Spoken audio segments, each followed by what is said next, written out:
I've spent a lot of time lately thinking about the difference between band words and bridge words.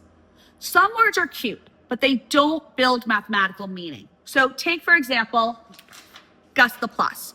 While he may be adorable, the nickname doesn't help students understand what the symbols in an equation actually mean. And so when we think about KOAA3, which has been our focus for this week, and decomposing a total into two addends, 𝗄𝗍𝗶𝗴 doesn't build any mathematical understanding. So we're going to say that's a band word or phrase. Bridge words are different. They may not be perfectly precise, but they do help create meaning, especially in some of those initial exposure phases as students are just building their understanding. The progression documents, for example, remind us that in kindergarten, it's okay to call those two numbers that make a total partners.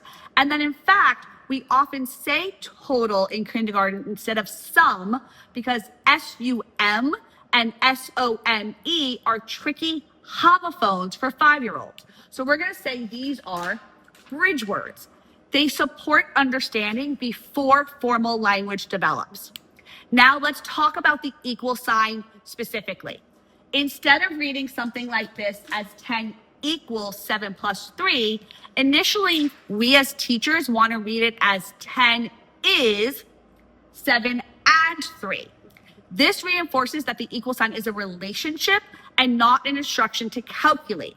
And here's the key, right? We as teachers can start to layer in something like 10 equals 7 and 3, or 10 is 7 plus 3.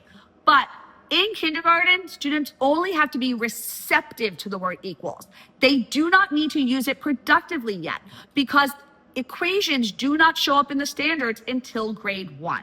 So, understanding first, precision later, but remember that in math, language isn't extra, it is what builds the meaning. So the next time you're trying to think about how to build that understanding, really stop and think about whether the word is something that should be band or should be a bridge. And that is today's Thursday teaching tip.